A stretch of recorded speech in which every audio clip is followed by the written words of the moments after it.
맞아요. 그대입니다. 첫 번째 질문에도 그대요. 두 번째 질문에도 그대요. 그리고 마지막 질문에도 그대입니다. 이 시의 제목이 바로 그대가 곁에 있어도 나는 그대가 그립다입니다. 유시아의 시처럼 물속에는 물만 있는 것이 아니었고 하늘에는 그 하늘만 있는 것이 아니었습니다. 그리고 내 안에는 나만 있는 것이 아니었습니다. 어느 곳에든 사랑하는 딸과 아들이 있었습니다. 야고보서 5장 13절에는 너희 중에 고난당하는 자가 있느냐 저는 기도할 것이요 즐거워하는 자가 있느냐 저는 찬송할 뿐이라는 말씀이 있습니다.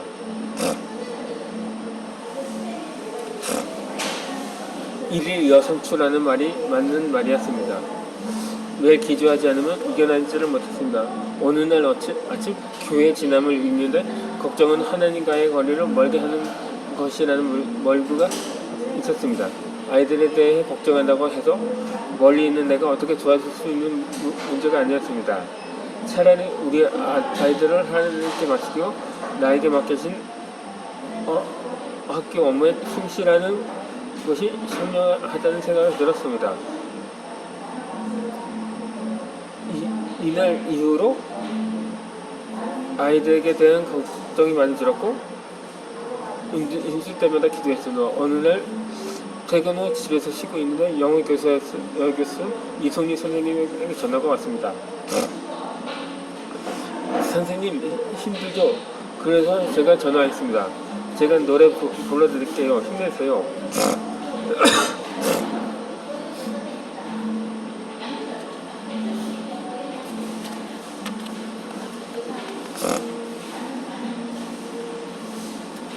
당신이 지쳐서 기도할 수 없고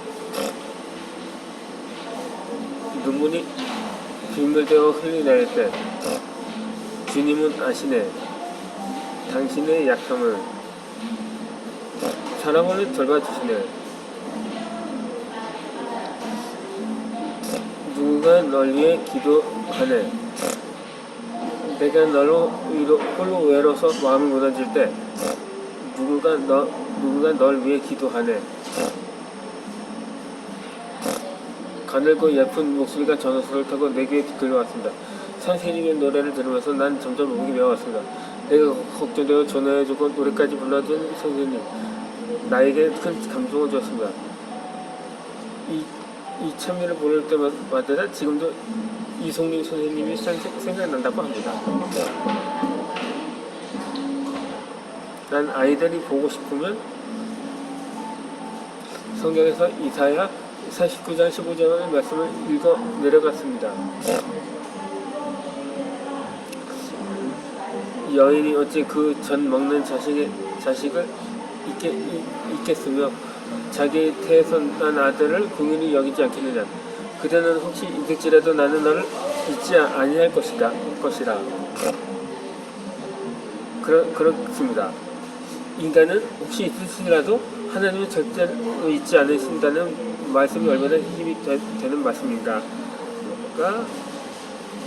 생각했습니다. 또 이사야 41장 10절의 말씀도 그분에게 큰 힘이 되어 자주 읽곤 했다고 합니다.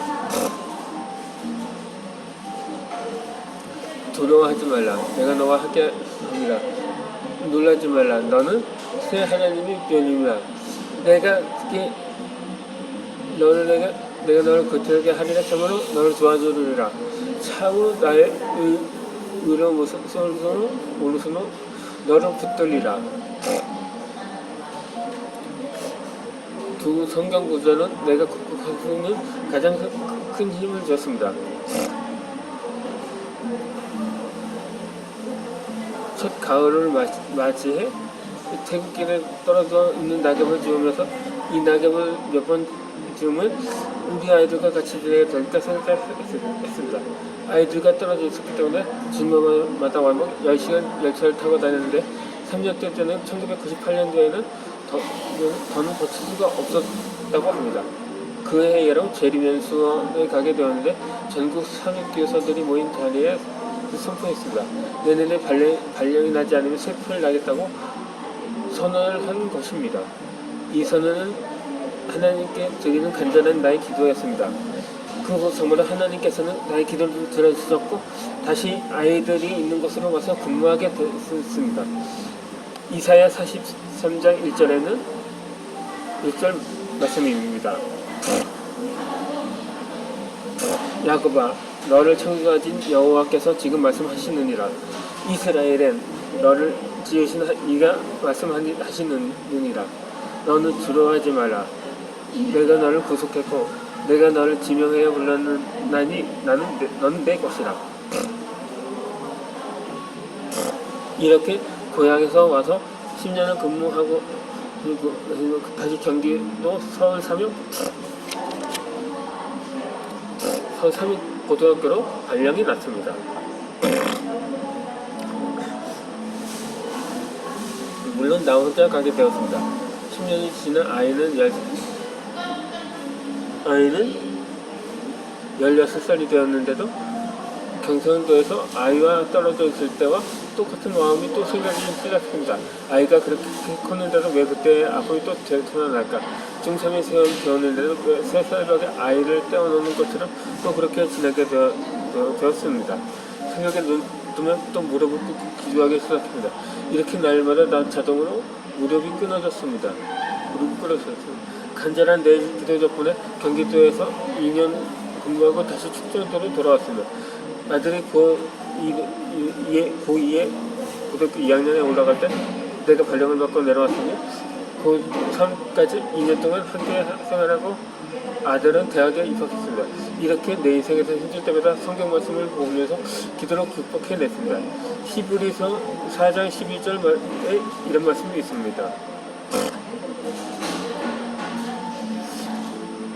하나님의 말씀은 살았고 운동력이 있어 저에 나선 어떤 점은 예리한 혼과 영감 및 관절과 골수를 찔러 쪼개지기까지 하여 또 마음의 생각과 뜻을 감찰하나니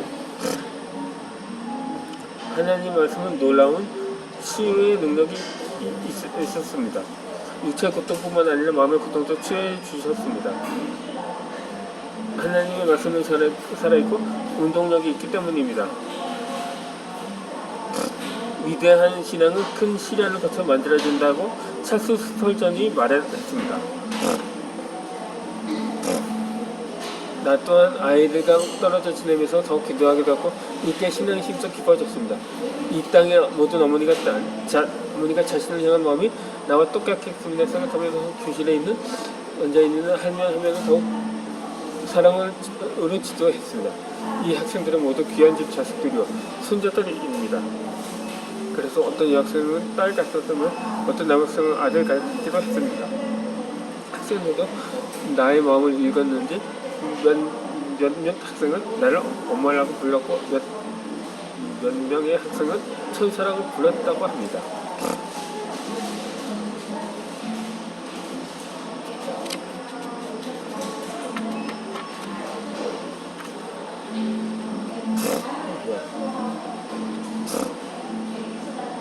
그렇게 산다는 것은 훌륭한 인생 교과서를 만드는 것입니다.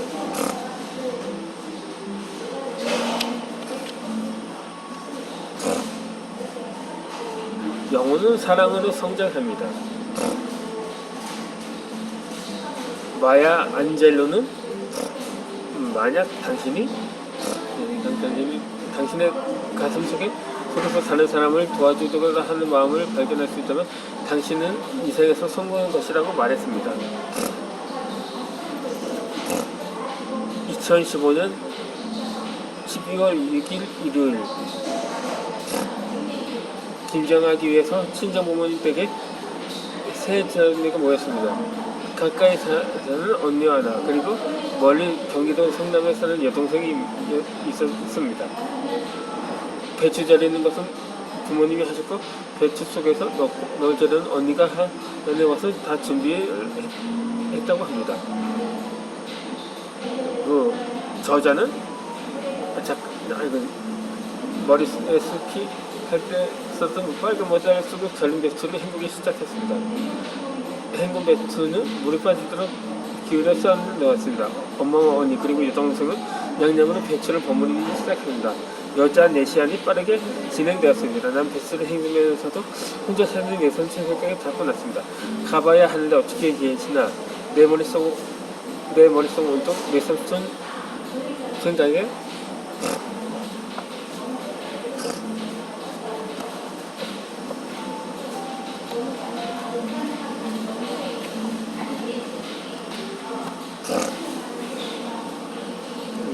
흥분이었습니다. 지난밤 외삼촌 꿈을 꾸었기 때문입니다. 꿈에 외삼촌이 친구집에 오셨는데 어머니가 외삼촌을 부르시면서 밭을 가려라고 했던 것입니다. 그러자 외삼촌은 어머니의 목소리를 충분히 들을 수 있는 거리인 앞마당 끝에 서 계셨습니다. 그런데 아무 대답도 없이 뒷산에 가는 길로 걸어 나가셨습니다. 왜 대답하지 않았을까? 이 꿈이 마음에 걸렸다고 것입니다. 그런데 김장한다고 여동생까지 내려왔으니 김장을 해야 했습니다.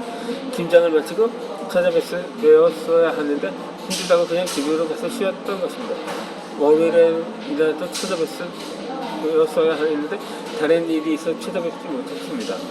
일주일만 더 참자. 매주 찾아뵙기 힘들어. 이렇게 합리하면서 일주일을 보냈습니다.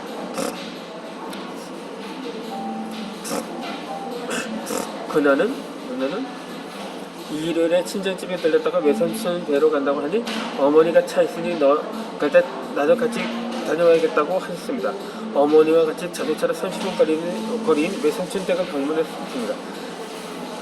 그래서 작가가 먼저 대문에 들어서면서 외삼촌 하면 불렀지만 대답이 없었다고 합니다. 전 같으면 무슨 말씀이라도 하셨습니다. 뭐 하러 와? 집에서 쉬지. 내가 잘 해먹고 있어. 걱정하지 마 하시면서 방문을 여셨습니다. 그런데 오늘은 아무 대답이 없는 것이었습니다. 난 급하게 말을 위로 뛰어올라 방문을 열었습니다. 그런데 외삼촌이 주무시는 것이 아니었습니다. 난 놀라서 어머니를 불렀습니다. 어머니가 방으로 들어오시더니 죽은 동생을 불타고 촉구만 했습니다. 이름을 부르면서 통곡하셨습니다. 이름을 아무리 불러도 외삼촌은 대답이 없었습니다. 꿈쩍하지 않고 누워만 계셨습니다. 눈이 오는 것을 알지 못했던 것입니다. 그렇게 작가 혼자서 외삼촌은 종종 찾아뵈었던 적이 있었다고 합니다. 그렇게 외삼촌 댁에 다녀온다고 말씀드려도 어머니는 고통이 불편해서 썩 나서지를 않으셨습니다. 그러나 그날은 어머니 또 가신다고 확고하게 말씀하셨고 나 또한 어머니하고 같이 가고 싶었습니다. 그런데 어머니는 죽은 동생을 보셔야 했습니다.